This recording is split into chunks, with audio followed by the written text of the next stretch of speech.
Assalamualaikum warahmatullahi wabarakatuh. Alhamdulillahirabbil alamin. Assalatu wassalamu ala asyrafil anbiya'i wal mursalin sayyidina wa maulana Muhammadin wa ala alihi washabihi ajma'in. Pertama-tama dan utama, marilah kita panjatkan puji dan syukur kita kepada hadirat Allah Subhanahu wa taala yang telah mana melimpahkan rahmat dan karunia-Nya serta memberikan syafaat kepada kita. Dan tidak lupa pula kita aturkan junjungan kita kepada Nabi besar Muhammad SAW yang telah mana melimpahkan rahmat dan karunia-Nya serta memberikan kita ke jalan yang benar, yaitu dari jalan jahiliyah ke zaman terang benderang. Berbicaranya saya di sini karena saya ingin menuntaskan tugas UAS Fikih Muamalah yang didosen oleh Ibu Fitri Faijah MH.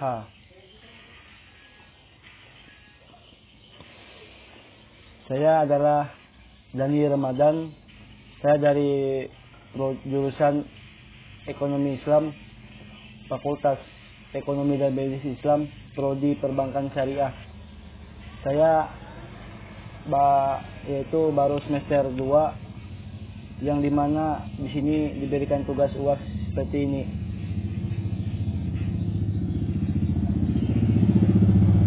Langsung saja untuk persingkat waktu, saya di sini diberi tugas yaitu tentang riba dalam pandangan Islam.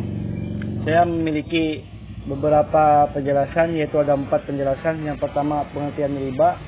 Yang kedua, macam dan jenis riba. Yang ketiga, pandangan Islam terhadap riba. Yang keempat, faktor penyebab memakan dan diharamkannya perbuatan riba. Langsung saja masuk ke pengertian pertama, yaitu tentang pengertian riba. Apakah pengertian riba itu? Kata riba berasal dari bahasa Arab, secara etimologi berarti tambahan, ajiyadah, berkembang, an-numu, membesar, al-ulu, dan meningkatkan, al-irtiab. Sehubung dengan arti riba, dari segi bahasa tersebut ada ungkapan orang Arab kuno menyatakan sebagai berikut: arba fulan ala fulan idza azada alaiha. Seseorang melakukan riba terhadap orang lain jika di dalamnya terdapat unsur tambahan atau disebut liyarbu mathuyum min syai'in litat kudu aktasara minhu. Mengambil dari sesuatu yang kamu berikan dengan cara berlebih dari apa yang diberikan. Seperti kita ketahui bahwa riba adalah yaitu secara singkatnya yaitu adalah menambahkan unsur di dalam suatu perbuatan. Sepertinya kita membeli barang, tapi barang tersebut ada tambahan unsur berupa harga atau timbangan.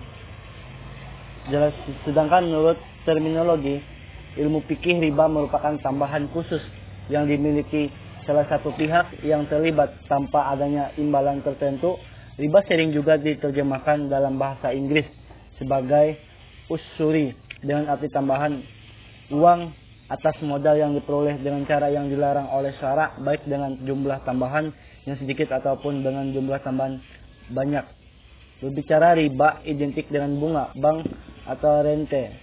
Sering kita dengar di tengah-tengah masyarakat bahwa rente disamakan dengan riba.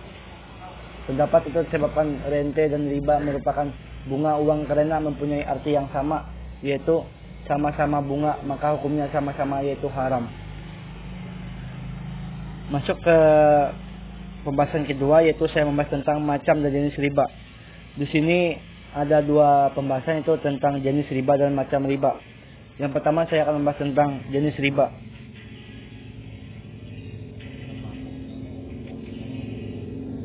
Jenis riba yaitu ada tentang riba hutang piutang, yang dimana pengertiannya adalah riba yang mengambil keuntungan lebih dari suatu hutang. Contohnya riba khas dan riba jahiliyah. Yang kedua yaitu tentang riba jual beli, penambahan nilai barang yang dibeli oleh konsumen. Contohnya riba fad dan riba nasiah. Yang kedua saya membahas tentang macam-macam ribanya, yaitu riba fad. Riba 4 adalah pertukaran atau jual beli barang ribawi dengan kuantitas, kualitas, atau kadar takarannya yang berbeda. Barang ribawi itu sendiri disebutkan dalam hadis sebagai emas, perak, gandum, merah, garam, dan kurma. Dalam hadis itu lain disebutkan sebagai emas, perak, dan bahan makan, sehingga dalam Islam untuk barang-barang tersebut pertukaran yang dilakukan haruslah memenuhi jumlah dan kualitas yang sama. Yang kedua yaitu riba qard. Adanya persyaratan kelebihan pengambilan pinjaman yang dilakukan oleh di awal akad perjanjian hutang piutang oleh pemberi pinjaman terhadap yang berhutang tanpa tahu untuk apa kelebihan tersebut digunakan. Contohnya seperti yaitu kita meminjam uang 10 juta kepada peminjam, kemudian peminjam harus mengembalikan 11 juta tanpa dijelaskan kelebihan dana tersebut untuk apa. Tambahan itu tersebut adalah yaitu disebut dengan bunga. Jika 10 jadi 1 juta itu tambahannya 11 juta. Yang ketiga yaitu riba jahiliyah. Adanya tambahan nilai hutang karena adanya tambahan tempo pembayaran hutang disebabkan pinjaman tidak mampu membayar hutang. Pada waktunya praktik riba atau seperti ini banyak diharapkan pada musim jahiliyah. Contohnya pemberi hutang berkata kepada pihak penerima hutang, saat jatuh tempo kamu lunasi hutang sekarang sesuai jumlah kamu berhubungan atau membayar di kemudian hari dengan syarat adanya tambahan jumlah hutang. Yang keempat yaitu ribayat. Transaksi yang tidak menegaskan berapa nominal harga pembayaran atau ketika seorang berpisah dari tempat akad jual beli sebelum serah terima antara penjual dan pembeli. Contohnya yaitu seperti seorang penjual menawarkan mobil dengan harga 90 juta jika membayar tunai dan 95 juta jika membayar dengan cicilan, kemudian ada seseorang yang ingin membeli tetapi sampai akhir transaksi tidak ada kesepakatan antara keduanya berapakah harga yang harus dibayarkan. Yang kelima yaitu riba nasi'ah.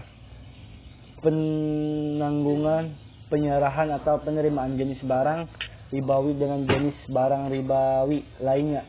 Riba ini mirip dengan riba qard, hanya saja ada perbedaan pada serah terima barang jual dan beli. Contohnya yaitu seperti ada dua orang yang saling bertukar emas. Satu orang memiliki emas 24 karat ingin ditukar dengan emas 24 karat dengan timbangan yang sama. Akan tetapi emas 24 karat yang satunya baru diserahkan 1 bulan setelah perjanjian. Transaksi disetujui masing-masing pihak, padahal harga emas bisa saja berubah sewaktu-waktu. Kemudian saya lanjut ke penjelasan yang ketiga. Pembahasan dari saya itu tentang pandangan Islam terhadap riba. Pandangan Islam sejak riba itu awal mulanya yaitu pada zaman Nabi Muhammad SAW.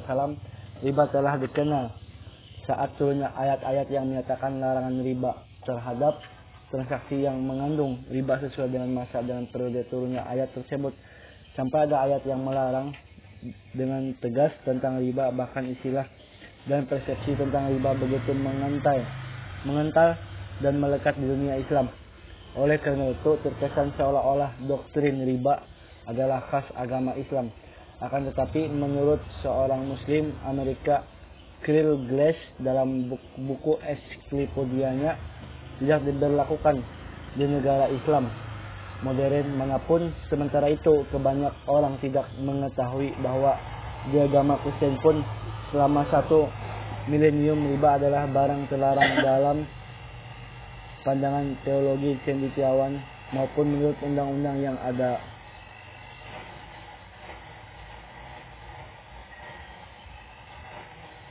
Dalam sedikit atau banyaknya riba memang masih menjadi perdebatan. Hal ini dikarenakan bahwa riba jahiliyah dengan jenis dilarangnya riba adalah yang berlipat ganda alfan mutahab landasan dari riba dalam Al-Quran. Surat Al-Imran ayat 130. Surah ke-32 menyatakan bahwa taflahuna la'allakum wa taqawallahi apa masa'akah wala takalau ribawi li ayhan jin, yang artinya hai orang-orang yang beriman, janganlah kau memakan riba, berlipat ganda dan bertakwalah kamu kepada Allah supaya mendapatkan keberuntungan.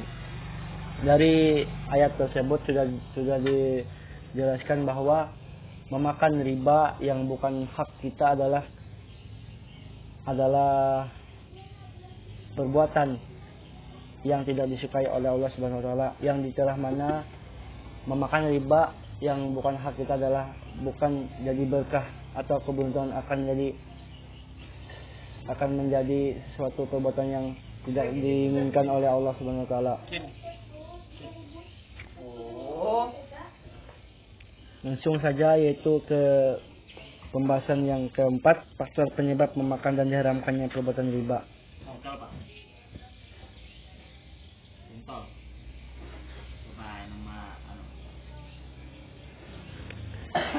Sini banyak faktor yang menyebabkan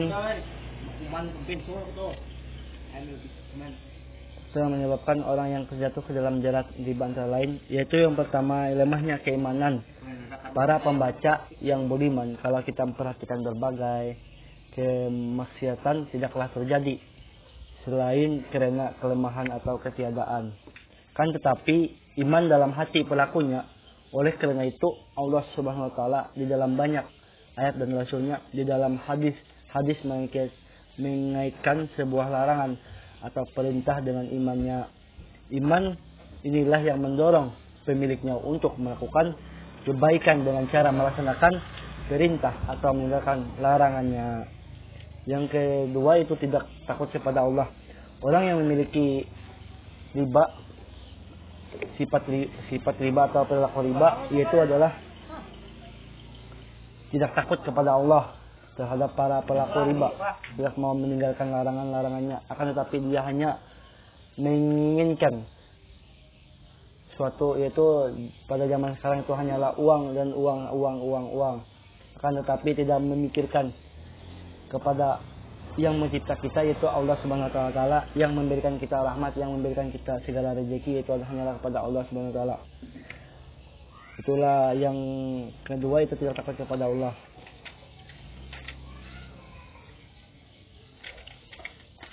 Dalam suatu hadis dijelaskan yang artinya orang-orang yang telah sampai kepadanya larangan dari Rabbnya lalu berhenti dari mengambil riba, maka baginya apa yang telah diambilnya dahulu sebelum datang larangan dan urusannya terserah kepada Allah. Orang yang mengulangi mengambil riba, dari hadis tersebut sudah dijelaskan, maka orang itu adalah penghuni neraka, mereka kekal di dalamnya. Quran surah Al-Baqarah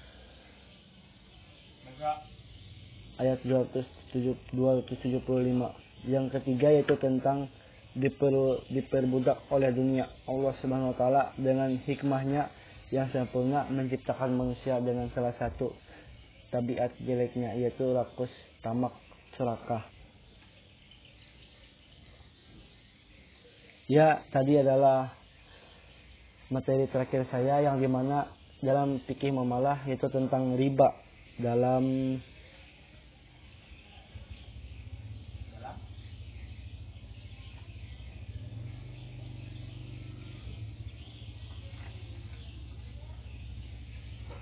riba dalam pandangan Islam, saya membahas ada empat saja. Yang pertama pengertian riba, yang kedua macam jenis riba, yang ketiga yaitu pandangan Islam terhadap riba, yang keempat faktor penyebab memakan dan diharamkannya perbuatan riba. Baik, sampai di sini saja saya menjelaskan. Semoga apa yang saya jelaskan dari saya semoga bermanfaat buat yang si pembaca dan si pendengar. Kurang lebihnya saya mohon maaf. Wassalamualaikum warahmatullahi wabarakatuh.